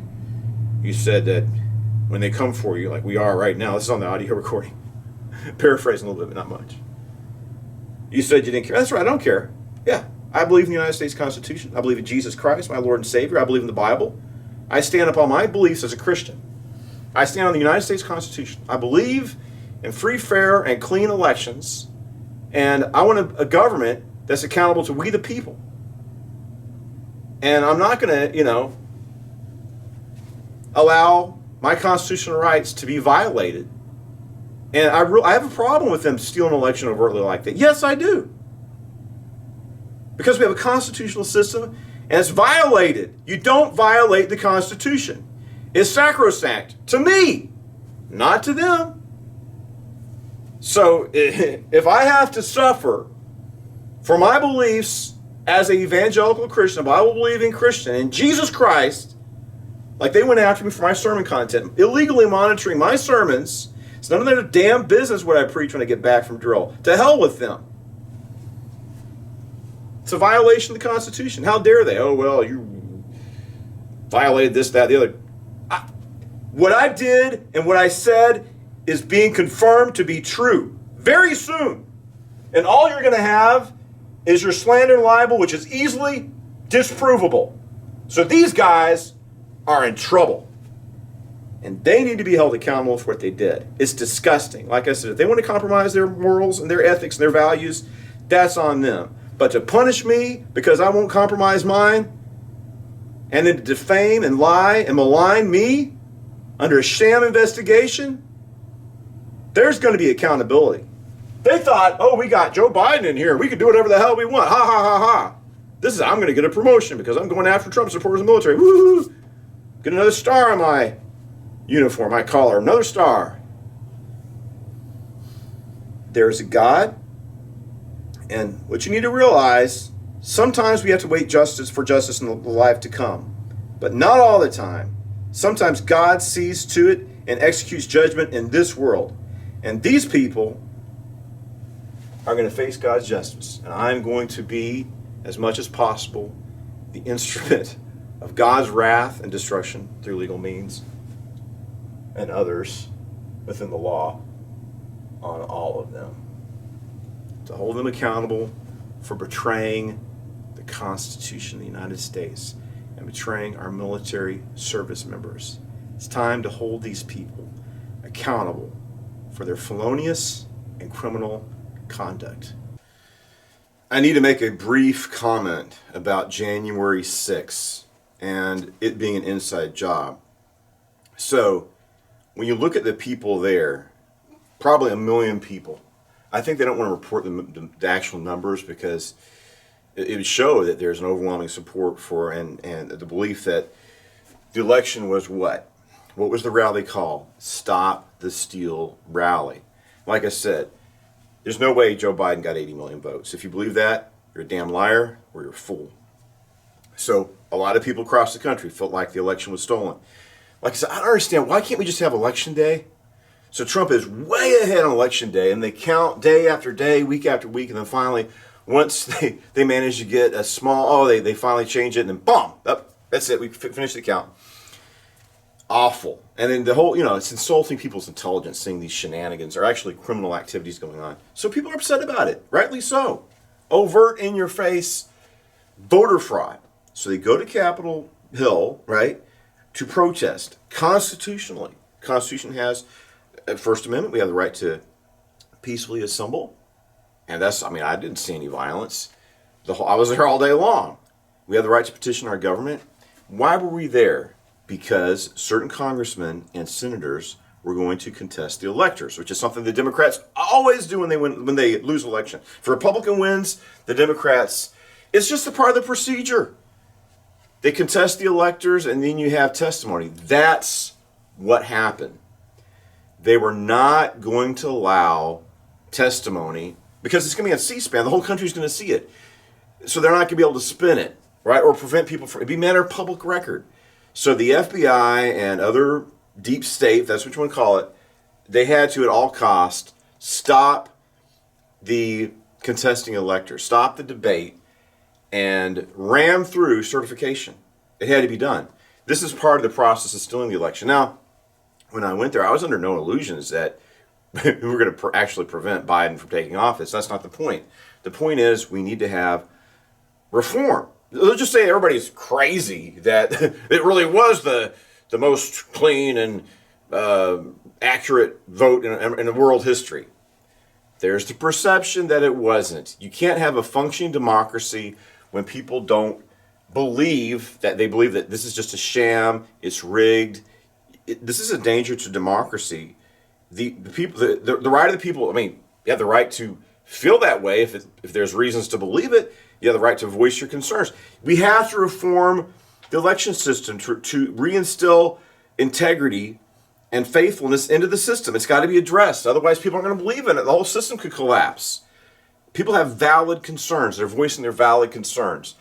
But their only objective is to keep Trump from taking office. That's the only thing they care about. And they don't want people to see evidences of the irregularities and reasons why we believe that the election was stolen. They have to prevent the public from seeing that. So then you have these agent provocateurs, these confidential human resources, the FBI, and the Capitol Police. They open the doors and they wave people in. And then, bam, it's an insurrection. Somebody, this is awful, but for this narrative, this is a concocted narrative. The National Guard was not there because Mitch McConnell, Republican leader, Nancy Pelosi, Democrat leader, they didn't want them there. Why? Because you couldn't conduct this operation, the insurrection rioting operation. You can't riot if the National Guard is there. They had to not be there for this operation to be successfully implemented. That's why they're adamant. They're saying it's because of optics. But they weren't concerned about optics when they left our soldiers out freezing in the cold a few days later to reinforce their fictional narrative of insurrection or whatever. So here's what they do. Like I said, Ashley Babbitt, they had to call this a deadly insurrection. Somebody had to die. This Michael Burr character was laying in wait. And what he did was an outrage. It's kind of hard to see what she's doing. I'm going to give her the benefit of the doubt. There's people that are saying that she was trying to prevent people from breaking things and going into, where they weren't supposed to go. We need better. They're probably withholding video that would exonerate her. It's hard to say. I can't really see what she was doing, if she was doing anything wrong at all. If there's a better video out there, then you release it. But no matter what she was doing, she was unarmed. She wasn't assaulting anybody. She's just walking around, stuck her head through a door. And so then Michael Bird sees her and shoots her through the neck and kills her. But there were police officers standing around her, just milling around, walking behind this woman. He shot into an open crowd. That bullet could have gone through her, which it did, but it could have killed the police officer standing behind her. And if she was engaged in unruly conduct, how come these five or six police officers just even escorting her were just standing around? So I'm outraged. This Air Force veteran, was like 5 foot, 90-pound woman. Is that a threat? There needs to be more investigation done. It's horrific, and that people are okay. Like Andrew Michael Baker. Oh, that's that bitch, that Trump supporting bitch. She had what she got coming to her. He's celebrating her death, and it's like, in a certain sense, I'm glad the terrorist leader Soleimani and al-Baghdadi were killed, but that's because justice was executed on those people. We should not desire harm or death on people. It displeases God. Now, with those terrorist leaders, it's the satisfaction that justice is done and they can be prevented from doing additional evil. But I just don't want to gloat or glorify over violence, suffering, and death. That's the kind of heart that Drew Baker has. He's gloating and laughing at a young woman was shot through the neck, and you just saw the way she died. It's horrible. Watching all the blood come out all over the place, and sick. And he thought that was good. And I was laughing about it. In uniform, on military duty, this guy is advocating for violence against Trump supporters. Sick bastard. So then, they shut down the pipe bombs, like I said, very questionable. So they shut down the debate, rammed through the ratification or certification. And then what do? They use this as a pretense. They're trying just to weaponize, they want to break up the MAGA movement. Oh, now they're insurrectionists. Coast to coast, they're pursuing us. They'd still be arresting us if Trump wasn't in office. And like I said, I couldn't even conceive of violence. I just went there, because I thought we're going to peaceably let our voices. That's what Trump said. I was at the rally listening to him. I was looking at President Trump at the time. And all he did was lay out the reasons why he believed that there's voter fraud. Says, this is not going to be one of my most liveliest speech, but I think this is what I have to say. And he's just going through all the evidences. But they didn't want that to be a matter of public record. So that's what happened. And then I strongly recommend you watch the video or movie. It's called Capital Punishment with Nick Searcy. Nick Searcy is played in that show about U.S. Marshals called Justified. Is a Western actor, Nick Searcy. And they're coast to coast. They're like kicking down doors at 3:30 in the morning, pulling out grandmas in their underwear or pajamas in the middle of the street, the sirens blaring. And yet Dr. Simone Gold, they knocked on their door, knocking their door down. Please don't knock my door down. I'm coming, I'll open. It's, why were they doing that? Why were they actually breaking out windows, busting up doors, dragging people out in the middle of the night, the dead of night? They're trying to destroy they do this fake riot, to create a fictional narrative of insurrection so that they can, the federal government is trying to crush what they view as the political opposition, the Trump movement. And where does it go in the end? The bullet to Trump's head. And I'm convinced the FBI and the Secret Service itself is behind the Trump assassination attempt. And I thank God that it failed. So that's a very important thing, January 6th, and how it fits in all of this. And like I said, thank God they were not able to kill President Trump. And these people, radical left-wingers here, supporting all this, they're fellow citizens. Our constitutional rights being violated. Why? Because we want to preserve the Constitution. We don't want to see it collapse and our nation be turned into a Marxist totalitarian police state, like these people want. Enemies of the Constitution, the whole lot of them. So, back to another issue. January 6th is very important, and the truth is coming out.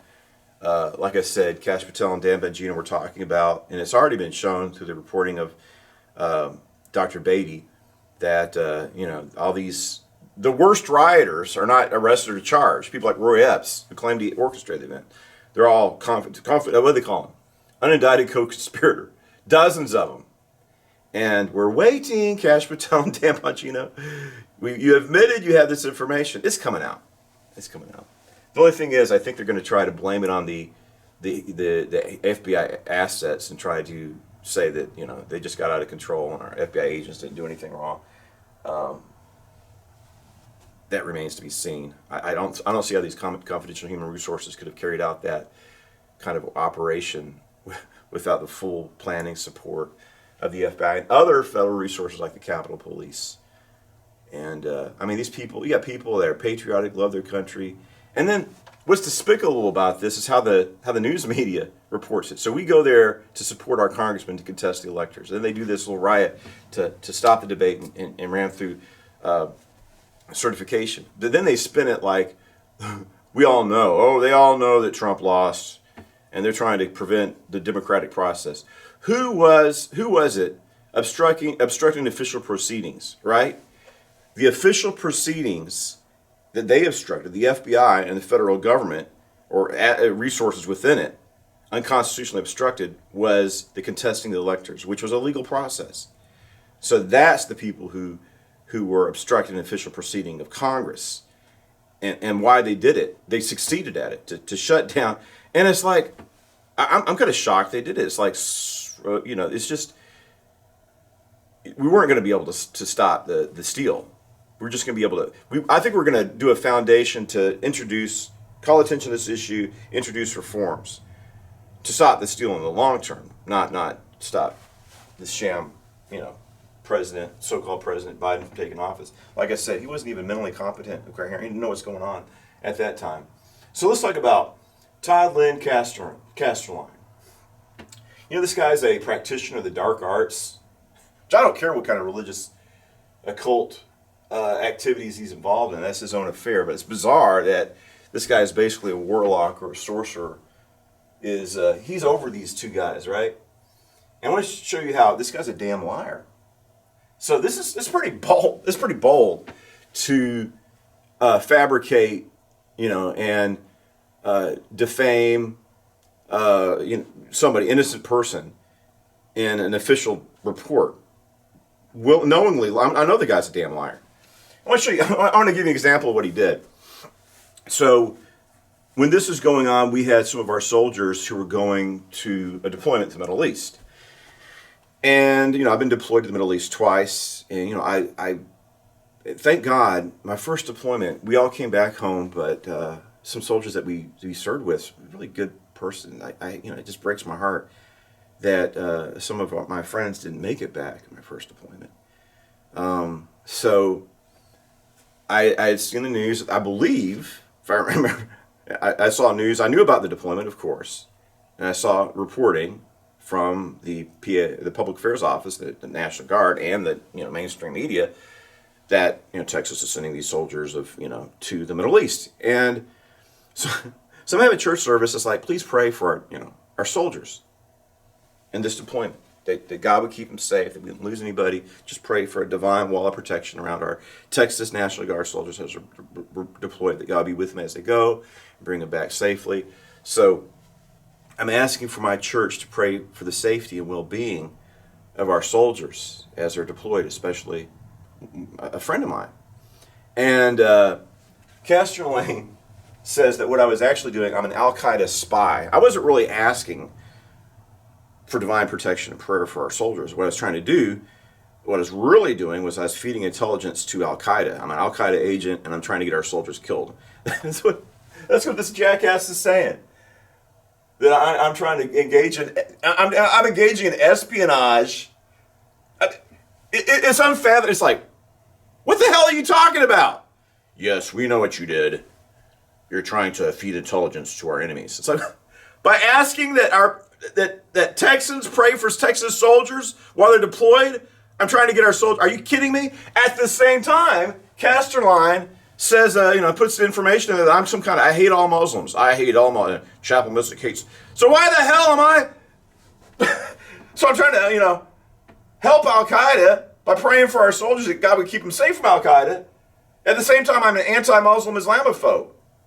It doesn't make any sense. It's a hit job.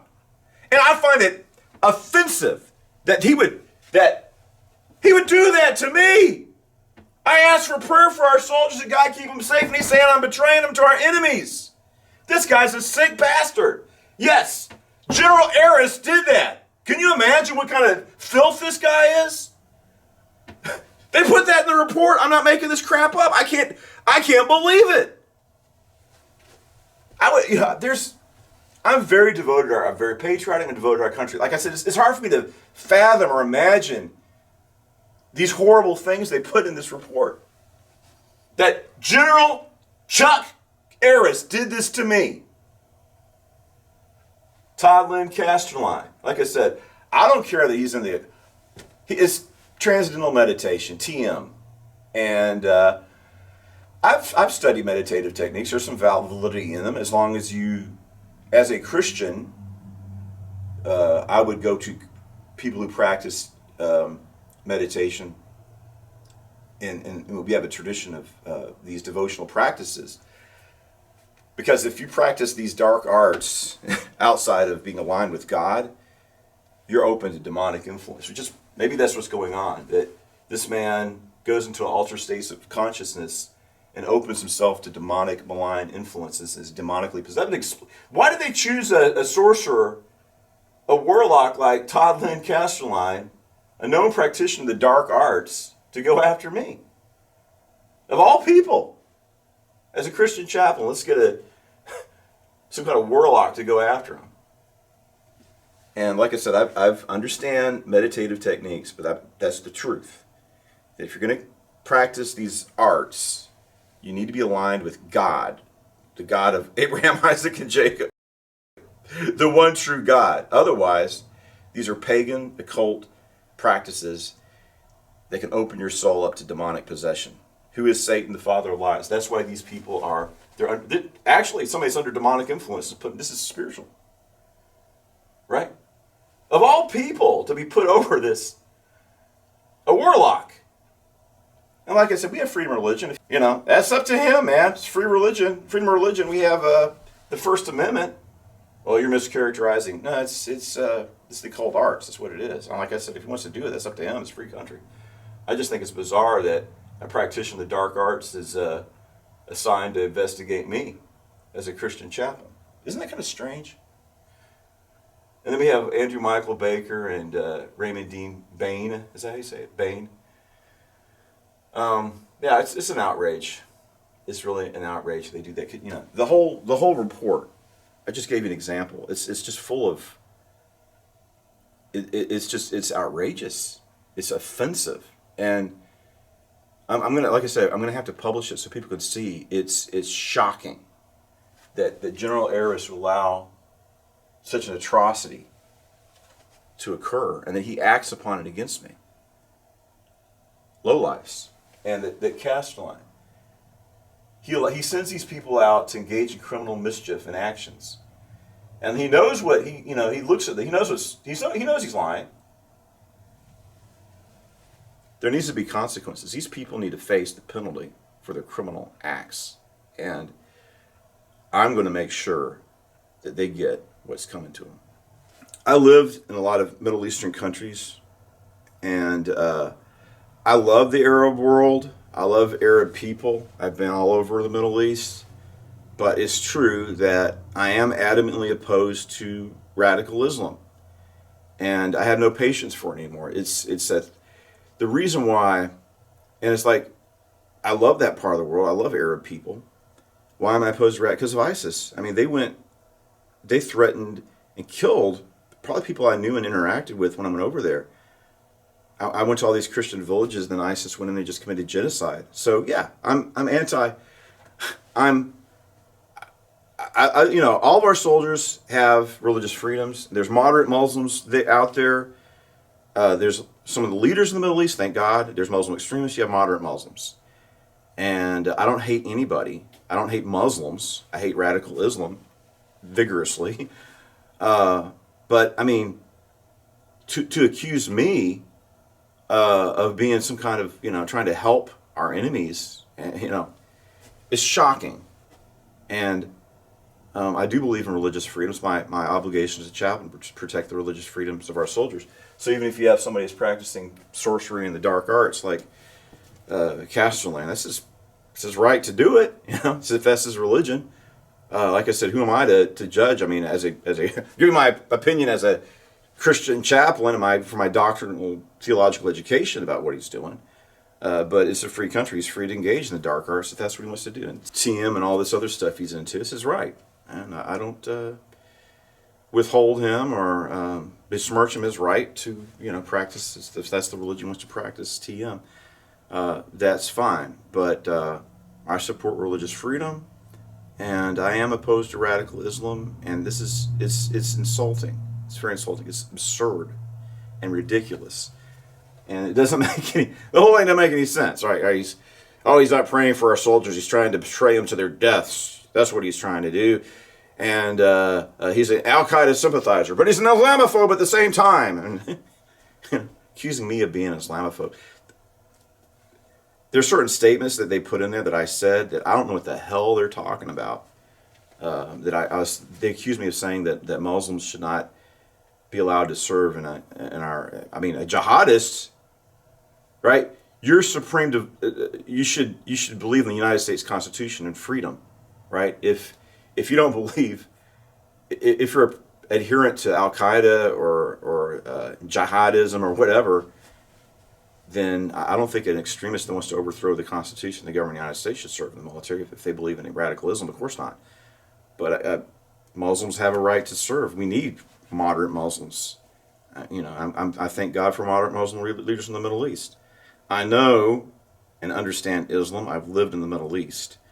And for them to mischaracterize my views, it's just dishonest. But this guy's opened his soul to dark spiritual forces, and I guess they've taken habitation. And he's a servant of the father of lies. But I believe in Jesus Christ, the way, the truth, and the life. We're going to shine the light of truth on these people and hold them accountable for what they did. As I strike back, we need to make one more comment about this. These are the main culprits. These are big boys and a big girl. They made a decision to engage in unethical and illegal conduct. They decided to do it. Nobody coerced them or forced them to do this. They did it of their own volition. So now they're going to face consequences for criminal actions. So, big boys and a big girl, And now it's time to pony up. Now,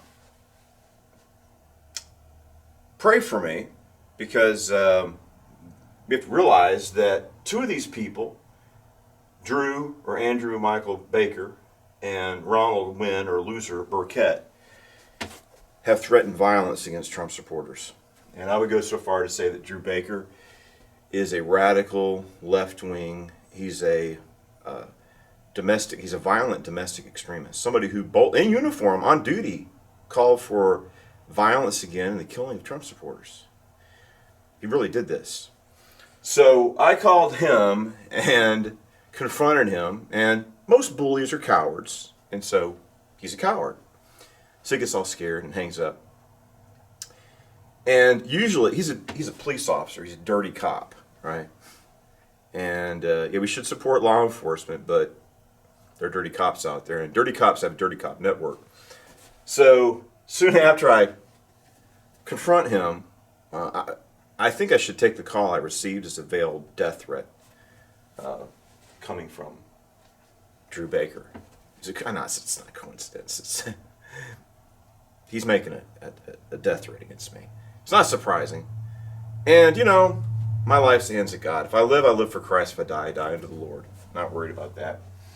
But just so you know, right? Just say Drew Baker sends somebody, or Ronald Burkett, the two people here, like something happens to me, right? I mean, somebody shoots me, hurts me, injures me. You can safely assume that the people here, the ones that are advocating violence, Ronald Loser Burkett and Andrew Michael or Drew Baker, were responsible for resorting to violence. And I wouldn't put it past them, because they thought they're going to be able to do all this stuff, without consequences, right? Well, like I said to Baker, you thought you could do this with impunity, violate my rights as an American, as a soldier, and get away with it because of the regime we had in power? Look, buddy, you got another. If you think that, you got another thing coming. Now, he openly, vocally advocated, on duty in uniform before many soldiers, openly advocated for violence. This is before he was assigned to the investigation. So, Drew Michael Baker is a known violent domestic left-wing extremist. Known. I mean, he's not ashamed of it. He just, right for everybody, we should kill Trump supporters. General Aris, knowing this man is a violent domestic extremist, assigned him to investigate me, knowing this man's propensity for violence. So, what I'm telling you, if something happens to me, I'm going to protect myself. I'm a big boy. I can defend myself, and I will. My life is in the hands of God. If I live in the Lord. If I die unto the Lord. But, I'm going to protect myself if I can, right? But let's just say Drew Baker makes good on these veiled threats of violence against me, so I'm taking it. Know that Chuck Kirk Aris, he's implicated, because this man's very vocal about his violent extremism, and knowing that, he could not but know. General Aris assigned this violent, left-wing, domestic extremist against me. So if this man harms me, General Aris is responsible, because he's implicated. This is General Aris's. So these three men, the three stooges here, are toadies and minions, hand-selected by General Aris. So these are the guilty parties. There's a few more names. We're going to get them out there. And like I said, I'm going to do my rebuttal. I'm going to publish it in full. And anybody that's involved in this, we're going to hold them. We're going to expose them. We're going to hold them accountable for their actions. So just pray that if there's any violence, that General Aris is trying to send this man to hurt me or Ronald Burkett, that the ways to resolve this. Like I said, they decided to do these things. I wasn't bothering any of them. I wanted to just talking to my church, my immediate friends and family. Another damn business. And they're going after me because I'm a Trump supporter. Trying to violate my rights as an American, as a soldier. Discriminating against me for my political views, which are mainstream. Trump won 3 elections, 2. Everybody'd say for sure, right? He's the President of the United States. I support him, so they're trying to punish me for that. So just pray for divine guidance, protection. These people made their decisions, and now it's time for accountability. And don't think that these people won't resort to violence, especially when we have two people here General Burkett and Drew Baker, who advocated in uniform, both of them in uniform on duty, advocating for violence against Trump supporters. So just to beware, if something happens to me, two people who espouse violence, and this person was appointed knowing that he has a propensity for advocating for violence against Trump supporters. General Aris selected him. Did General Aris choose this man because he's a violent extremist?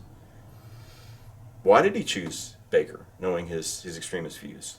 I don't believe in resorting to violence. I believe as a Christian, as a soldier, I believe in combat.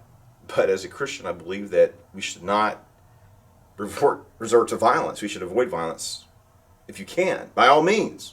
It's not good to resort to violence. But that's not what Andrew Baker and loser Burkett think. So just pray for these people to be held accountable for their actions. But let's just pray that any designs they have for violence or hurting people, which they've openly advocated for, and General Aris selected this violent extremist who's very vocal about his views. So he's implicitly involved in it, supporting. You have a soldier that publicly advocates violence against Trump supporters, and then he sicks him on me. He's a little toady minion of General Aris. And then Ron Loser Burkett, same thing, advocating for violence against Trump supporters. God help us. And so pray that any of their intentions, violent intentions or plans or schemes, that they be frustrated. And if harm comes to me, I'm telling you, Drew Baker, Ronald Burkett, and then we can also implicate. Why did he sick a violent extremist on me? Why? Why would you choose a man who's publicly advocated for violence against me? I haven't advocated for violence. These two men have. So, just so you know, I have to put that out there because I believe that a threat of violence against me has come from this dirty cop, the violent domestic extremist, Drew Baker. I have a couple words for General Loser Burkett and General Aris. First, for General Burkett. You have three choices. You need to retire immediately, you can resign immediately, or I'm going to do what I can to make sure you're separated as soon as possible. And I'm going to do everything I can to make sure that you don't disgrace a military uniform any longer, because that's what you are, a disgrace.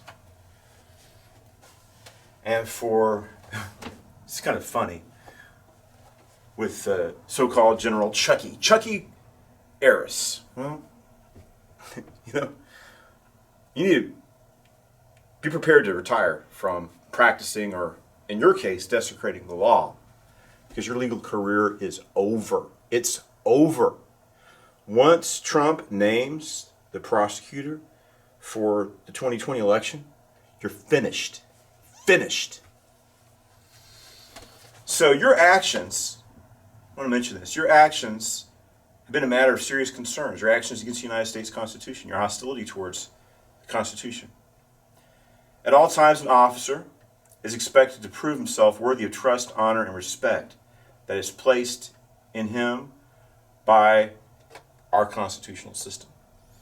And you've shown yourself to be unworthy of that respect. If you think that honor and respect is earned by desecrating our United States Constitution as you have, then you are wrong. Your actions have been totally inappropriate. And all of you people, you're going to get a boot in the ass. Now, whose boot it is and how it's going to be applied to your ass remains to be seen. But your traitorous, seditious, and treasonous asses are going to be dealt with just recompense. It's coming. You're such a disgrace. And totally unworthy of any confidence that was placed in you. So, justice is coming. Like I said, these are the main culprits. There's a few more. We're going to deal with everybody. And this atrocity implemented by Chuck Aris and Ronald Loser Burkett is going to be dealt with. We need to make sure that something like this, you wouldn't imagine something like this happening in the United States of America. But it has. So, like I said, I have a moral obligation to stand up and push back. And I don't care who you are. If you think you can tread upon our United States Constitution and betray America and all it stands for, as these people have, you got another thing coming. Justice is coming for you.